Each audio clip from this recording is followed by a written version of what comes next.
The lake house stand. Every spring and fall, I escape to my lake house on Lake Thompson, a quiet corner of Grayson County, Tennessee. It's a ritual I've kept for over a decade, a way to unplug from the chaos of my life as a federal attorney. No emails, no cell service, just the creak of the porch swing and the ripple of water against the dock. My grandfather built this place in the 50s, a sturdy cedar cabin far from any subdivision or HOA nonsense. Or so I thought. That was before Evelyn Marsh, the self-appointed queen of the Willow Creek Homeowners Association, showed up with a clipboard and a vendetta, claiming my land was hers to control. She had no idea who she was dealing with. It was late April, and I'd just arrived at the lake house after a long drive from Nashville. The air smelled of pine and wet earth, the kind of scent that makes you forget courtrooms and deadlines. I unloaded my truck, stacked firewood, and settled into a worn leather chair with a glass of bourbon and a dog-eared copy of Lonesome Dove. My phone stayed in the glove box, battery dead. If the world needed me, it could wait. The next morning, I was out on the dock, fishing rod in hand, the lake as still as a mirror. I wasn't expecting company, so when I spotted movement across the cove, a woman with binoculars and a notepad, I froze. She was too far to make out details, but close enough to feel intrusive. My nearest neighbor, a retired park ranger, lived 4 miles away and always called before visiting. I shrugged it off as a lost hiker and went back to my coffee. By Saturday afternoon, I was grilling steaks on the porch, the sunset painting the lake gold. That's when the banging started. It was barely dawn on Sunday, and someone was pounding on my window like they were serving a warrant. I stumbled out of bed, heart racing, and yanked open the door. There stood Evelyn Marsh, mid-50s, hair pulled back so tight it looked painful, clutching a clipboard like a shield. "You need to vacate this property immediately," she snapped. "This land is under Willow Creek HOA jurisdiction, and you're trespassing." I blinked, half asleep, barefoot in boxers and a flannel. "Ma'am, this is private property. I've owned it for 12 years. It's not part of your HOA." I pointed to the deed tacked to the wall inside, framed like a family photo. She thrust a stack of papers at me. "This parcel is listed as abandoned. The HOA has claimed it for community oversight. I've already called the sheriff." I grabbed my folder deed, tax records, survey maps, and shoved it under her nose. "Here's proof of ownership. You're on my land, not the other way around." She barely glanced at it before swatting it to the ground. "Anyone can forge papers," she sneered, then spoke into her phone. "Sheriff, I've got an aggressive squatter refusing to leave. Send deputies now." Something in me shifted, like a gear locking into place. I looked her dead in the eye. "You're making a mistake." She smirked. "We'll see who's mistaken." I picked up my papers, now smudged with dirt, and went inside to change. This wasn't over. 20 minutes later, 2 sheriff's vehicles rolled up. Deputy Carl Bennett, a grizzled veteran, stepped out first, calm and measured.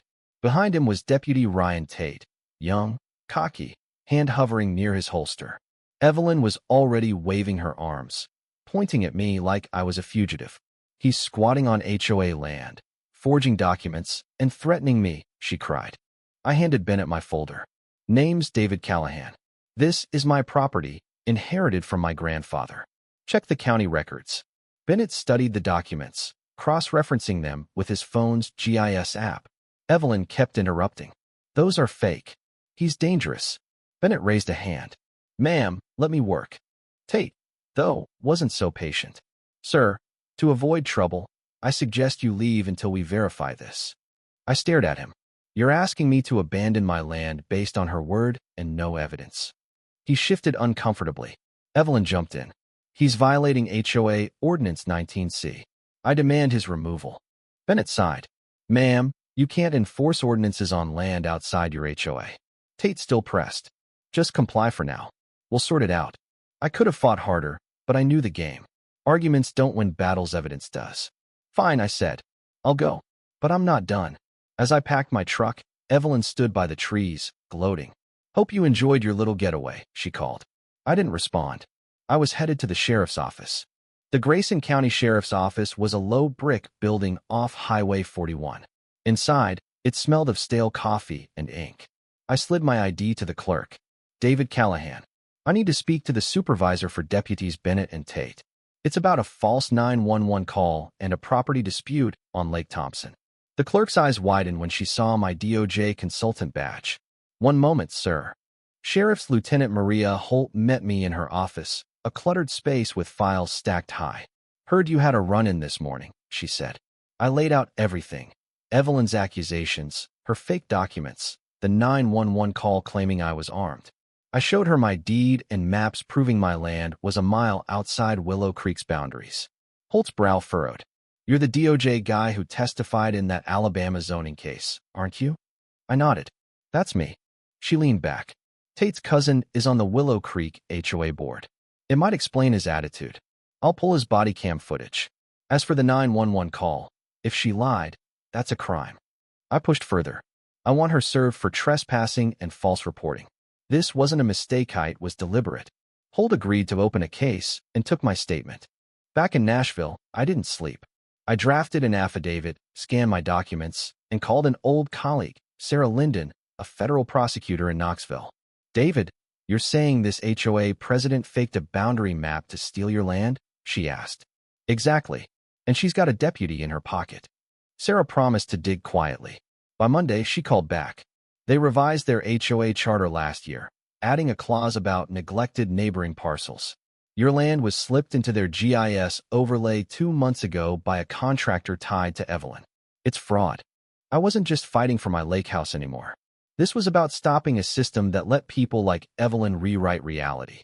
I filed a petition with the county clerk for a public hearing under Tennessee's property code. The hearing was set for Wednesday, and I wanted Evelyn there when I exposed her. Word spread fast. By Tuesday, Evelyn's HOA had filed a counterpetition, accusing me of harassing their community preservation efforts. It was laughable, but it set the stage for a showdown. That night, Sarah sent me a bombshell, emails between Evelyn and Tate, sent before my eviction, with Evelyn instructing him to back her up and ignore jurisdiction. I forwarded them to Holt with one note: "Time to end this." The hearing room was packed: residents, reporters, even a few HOA board members. Evelyn sat up front, dressed in a crisp blazer, her lawyer flipping through notes. The hearing officer, Clara Winston, was a no-nonsense clerk with zero patience for drama. I went first, presenting my deed, county maps, and Sarah's evidence of GIS fraud. "You'll see emails proving Ms. Marsh conspired with Deputy Tate to remove me from my land," I said. "The HOA's meeting minutes, used to justify the boundary change, are fake." One attendee was in surgery that day. The room went silent. Evelyn's lawyer sputtered about inadmissible emails. Winston shut him down. "This isn't a courtroom. We review everything." When Evelyn took the stand, she tried to play the victim. "We only wanted to protect the lake's beauty," she said. Winston cut in. "Did you have the authority to redraw county lines? Why was a board member listed as present when she was under anesthesia?" Evelyn froze. Winston held up the emails.